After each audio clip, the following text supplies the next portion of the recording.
So we already saw Griffith experiment. Now let us see the next experiment जिसने बता दिया कि जो ट्रांसफॉर्मिंग प्रिंसिपल था वो डीएनए है। बहुत प्यारा सा एक्सपेरिमेंट था, बहुत प्यारा। देखो समझने की कोशिश करना, पहले तो कुछ चीज अच्छी तरह से समझना। आपको पता होना चाहिए बच्चों, ये प्रोटीएस क्या होता है। This protease is nothing but protein digesting enzyme.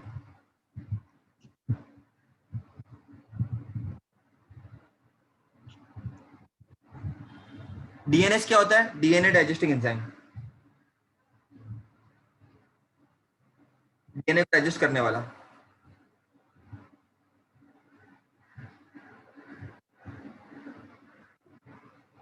अब every, McCarthy and MacLeod experiment में क्या था बच्चों? बहुत इंटरेस्टिंग है, बहुत सिंपल, उन्होंने कुछ ज्यादा कुछ मगजमारी नहीं किया। देखो 1944 के बाद 10 साल में, 10 साल के रिसर्च के बाद रॉकफिलर यूनिवर्सिटी न्यूयॉर्क की बात चल रही है बच्चों, जहां पर first evidence to prove DNA genetic material. मतलब DNA is a genetic material, ये प्रूव होने जा रहा था। कहने का मतलब क्या है?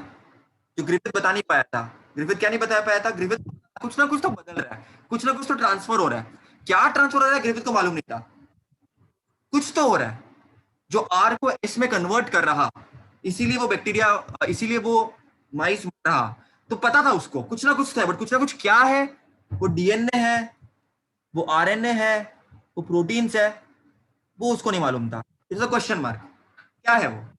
लेकिन उन्होंने बता दिया कि DNA is genetic material and तुम्हारा ट्रांसफॉर्मिंग प्रिंसिपल भी डीएनए ही है, ऐसा उसने बता दिया। अब कैसे बताया इसने? बहुत इंटरेस्टिंग एक्सपेरिमेंट था, बहुत इंटरेस्टिंग एक्सपेरिमेंट था। कुछ कहानी और भी लिख देता हूं मैं पहले, सो आंसर तुम्हारा अच्छे से फॉर्म हो जाए। उन्होंने क्या किया? दे प्योरिफाइड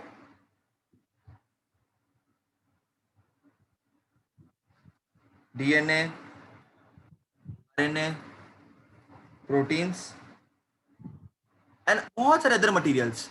इनको पता करना था कि कौन है एक्चुअली जेनेटिक मटेरियल, तो उन्होंने एक्सपेरिमेंट सेटअप चालू किया। उन्होंने डीएनए, आरएनए, प्रोटीन्स को और अदर मटेरियल्स को from self extract of S strain and mixed with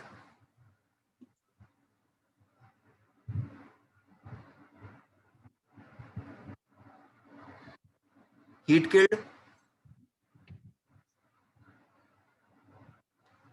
S train and R cells separately। मतलब इन शॉर्ट क्या किया उन्होंने?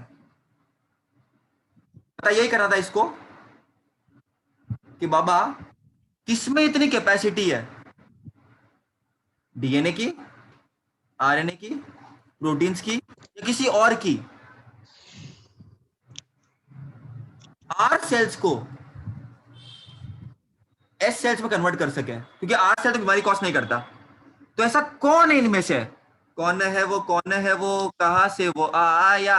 तो कौन है वो? कौन था वो आखिर जो आर सेल्स को एस सेल्स में कन्वर्ट कर सकता है? और इसके एक्सपेरिमेंट से आखिर में मालूम पड़ा कि वो डीएनए ही है। अब कैसे मालूम पड़ा? बहुत सिंपल था, बहुत सिंपल था।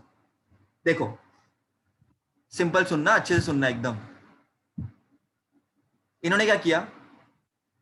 आर स्ट्रेन लिया जो बीमारी कॉज नहीं करता, नॉन वेरुलेंट है, तुमको पता है। हीट किल्ड एस स्ट्रेन लिया, वो भी तुमको पता है। उसने फर्स्ट केमिकल में क्या डाला? प्रोटीएस डाला। अब प्रोटीएस क्या है? प्रोटीन डाइजेस्टिंग एंजाइम, बराबर।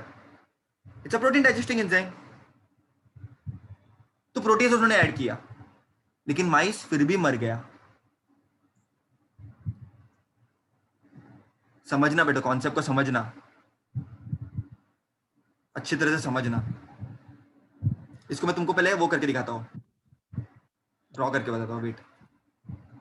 देखो समझना, हीट किल्ड एस कन्वर्ट होगा into something, right? It has to convert.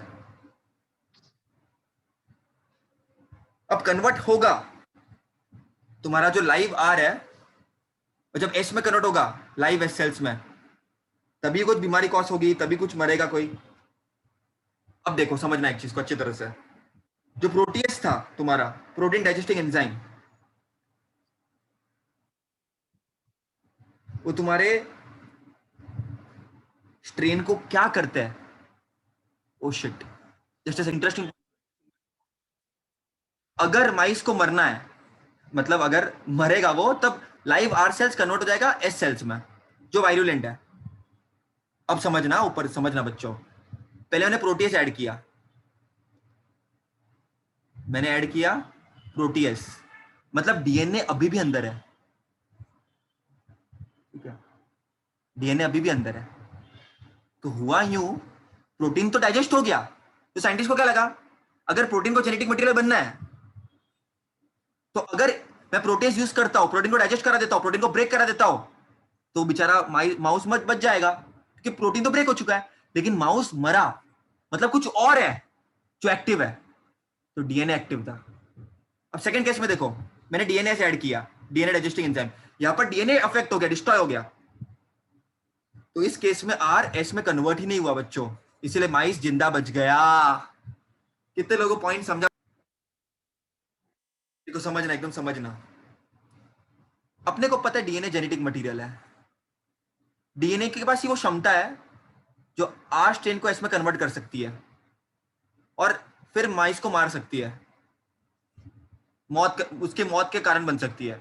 अब देखो पहले केस हमने प्रोटीएस ऐड किया, हमने रफ स्ट्रेन लिया और एस स्ट्रेन लिया, हीट किल्ड, तो दोनों में भी क्षमता नहीं है, दोनों में भी क्षमता नहीं है निमोनिया कॉज करने की, दोनों में भी क्षमता नहीं है, ये तो हमको अच्छी तरह से मालूम है, लेकिन फिर भी माइस मरता है।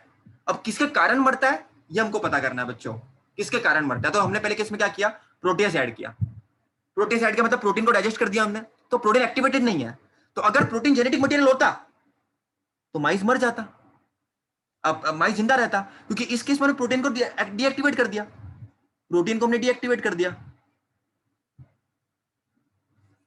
प्रोटीन के डीएक्टिवेट होने के बाद भी माइस मर गया, मतलब कुछ और है जो बीमारी कॉज कर रहा है। अब वो कोई और ढूंढा, आरएनए है क्या, वो भी नहीं है, कुछ और है क्या, नहीं वो भी नहीं है, फिर डीएनए ऐड किया जो डीएनए को डाइजेस्ट करता है। अब डीएनए डाइजेस्ट हो गया, अब तो सत्यानाश हो गया, अब कोई है ही नहीं जो आर को एस में कन्वर्ट करेगा, तो माइस जिंदा रह गया, दैट मींस डीएनए ही था। समझ गए बच्चों? देखो बेटा, डीएनए तुम्हारा जेनेटिक मटेरियल है, तुमको अब तक पता है, लेकिन तब तक पता नहीं था लोगों को। तो फर्स्ट केस में हमने ऐड किया प्रोटीन। देखो बहुत सारी चीजें होती है बॉडी में, प्रोटीन होता है, डीएनए होता है, आरएनए होता है, इसे जेनेटिक मटेरियल क्या है वो किसी को भी नहीं मालूम, क्वेश्चन मार्क है बहुत बड़ा। तो अब क्या किया फर्स्ट केस में हमने, देखो इन दोनों में भी क्षमता नहीं है, रफ नॉन वेरुलेंट और हीट किल्ड स्मूथ वेरुलेंट, दोनों में भी क्षमता नहीं कि बीमारी कॉज करे, स्ट्रेन के पास क्षमता है। तो अगर कहीं से आर एस में कन्वर्ट हो गया तो डेफिनेटली ये बीमारी कॉज होगी। तो मैंने क्या किया, पहले केस में प्रोटीएस ऐड किया।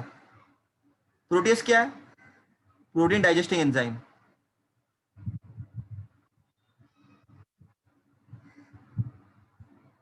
इसने क्या किया, प्रोटीन को तहस नहस कर दिया। तो अगर प्रोटीन जेनेटिक मटेरियल होता, अगर प्रोटीन ट्रांसफॉर्मिंग प्रिंसिपल होता, जेनेटिक मटेरियल होता प्रोटीन, तो प्रोटीन तो माइस मरना नहीं चाहिए था यहाँ पर, क्योंकि जेनेटिक मटेरियल इनका मर चुका है, उसी को किल कर दिया, क्योंकि प्रोटीन डाइजेस्टिंग एंजाइम डाल दिया, मतलब प्रोटीन का सत्यानाश कर दिया। लेकिन माइस फिर भी मर गया, क्यों? क्योंकि कुछ और है जो बीमारी कॉज कर रहा है। और क्या है, वो डीएनए है। वो कैसे मालूम पड़ा? क्योंकि जब हमने डीएनए से ऐड किया तो माइस जिंदा था। क्यों जिंदा था? क्योंकि डीएनए से ऐड किया तो तुमने डीएनए का को डाइजेस्ट कर दिया, डीएनए का तहस नहस कर दिया, तो अब कोई ऐसा बचा ही नहीं है महापुरुष जो आर को एस में कन्वर्ट कर सके, क्योंकि डीएनए का तो सत्यानाश हो चुका है बच्चों। डीएनए को तुमने डिस्ट्रॉय कर दिया, इफेक्ट कर दिया, डाइजेस्ट कर दिया है, डीएनए को डाइजेस्ट कर दिया है, इसीलिए डीएनए अपना काम नहीं करेगा। मतलब वो डीएनए ही था ट्रांसफॉर्मिंग प्रिंसिपल जो कन्वर्ट कर रहा था, लेकिन उसका अस्तित्व ही नहीं बचा अब, इसके लिए माइस बच गया, इसके लिए माइस बच गया।